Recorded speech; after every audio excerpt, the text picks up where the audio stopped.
I always have time for Timex. What's in the box? White gloves and bird's eye view, we have the Timex Expedition North. Teddy just did the review on the GMT model for this on his channel. Check it out, I'll leave a link down below. But we're going to take a look at the Expedition North Automatic.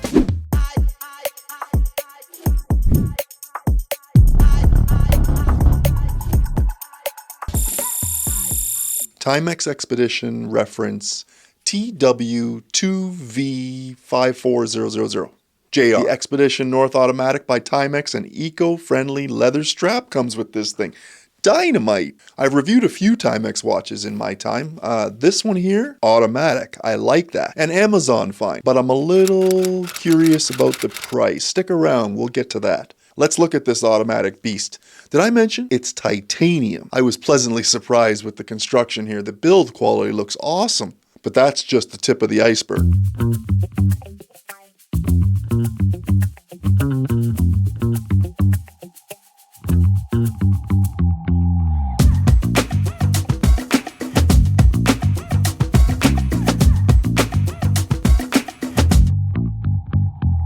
We have a 41mm titanium case. Has that gray bead blasted look, rugged design, an exhibition case back. An awesome looking field watch. You get to check out the movement in the back, and we have it topped off with sapphire crystal on the top with anti-reflective coating and scratch resistance. Now here's the specs here. As I mentioned, we have a nice round analog dial. We have a 41mm case, a 20mm lug, a 50mm overall lug to lug, and the thickness here is coming in real good at around 12.5mm. Now the full package here out of the box. This is special, 63 grams only.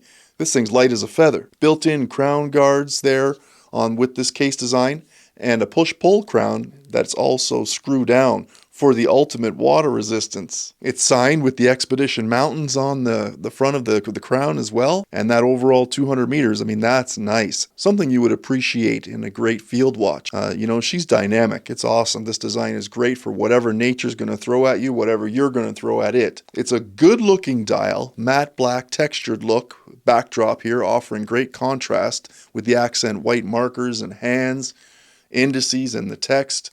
It all just works. It's simple. It's kind of like the Goldilocks of dials. Seems to be just right. Now, visibility is looked after. There's no guessing. There's no deciphering. Everything's clear and to the point. We have lume-filled hour and minute hands.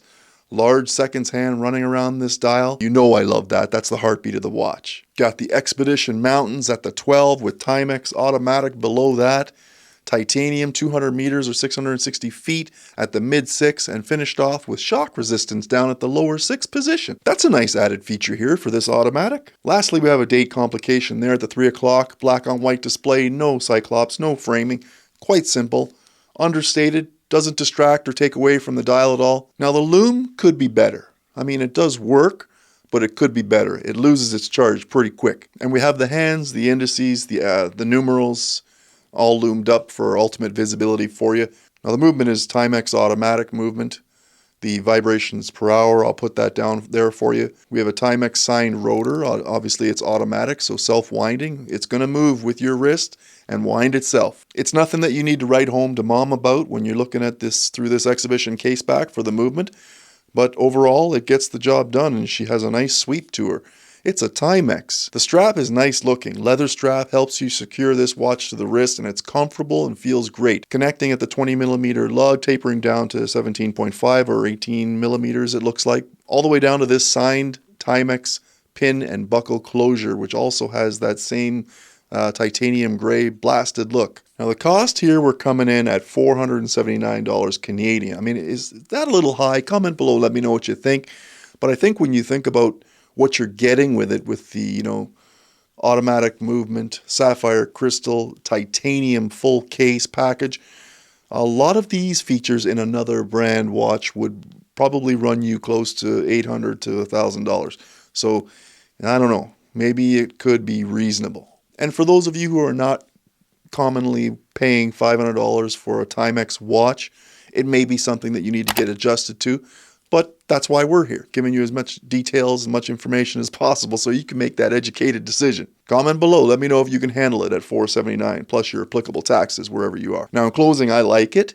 I mean, if I wanted a field watch, it definitely could be there. It has toughness, it has some capabilities, and it definitely could be a contender with some of the other more affordable brands as well, like Seiko, Citizen, and the like. It's just going to come down to how much you trust Timex in their build quality for this specific design. Now, in case you didn't know, the Expedition North Titanium has been released in a GMT complication as well. Like I mentioned, Teddy has reviewed it. I'm not sure if you're familiar, teddybaldazar.com, and he puts out solid content. Check out his channel if you haven't already subscribed. It's a great addition for an already cool field watch design. A very nice sweet spot here at the 41mm case design. Should be good for a wide range of wrists. My wrists are 7¼ inches, so you can get a good look at how she fits and how she wears on my wrist and make some sort of judgment for yourself. It looks fine, it feels great, no problem, and there's probably enough strap here that it would probably fit over an 8-inch wrist, no problem. In closing, the Timex Expedition North, I like it. It's sharp, it's not too blingy, it's a great looking field watch, it's functional, you have a date, it's an automatic movement, sapphire, titanium full case, and it's not too expensive. It's reasonable. I find it's reasonable. For all of those good materials and build quality you're getting, I think $479 is not bad.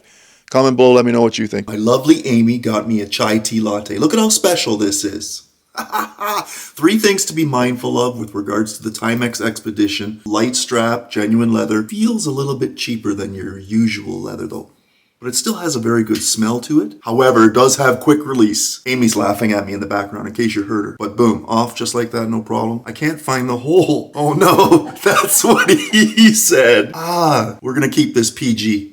There we go, we got her back in, no problem. There's that quick release. I commented on the loom earlier. It does charge up pretty good, but it loses it quite quickly. So yeah, not the best, not like your top-notch Super Luminova. And lastly, we put her on the timographer and we are coming in at around plus or minus 5 to 10 seconds a day. I think we can handle that. She's running at 21,600 vibrations per hour. You do get that exhibition case back so you can have a visual of that movement inside. It is kind of covered up with the Expedition North signage though, but no big deal. I'm so freaking tired. My gosh. Have any of you ever had a new puppy? Wow. I thought a newborn was busy. Dog is second level busy, but she's super cute. That's Indy. Some of the shots you might see Indy running around, but sometimes she makes her way down into the studio here, so we have a little fun with her as well. But that's my time. Do everything you need to do. Happy New Year. Everyone be safe, be well. We'll see you on the next one.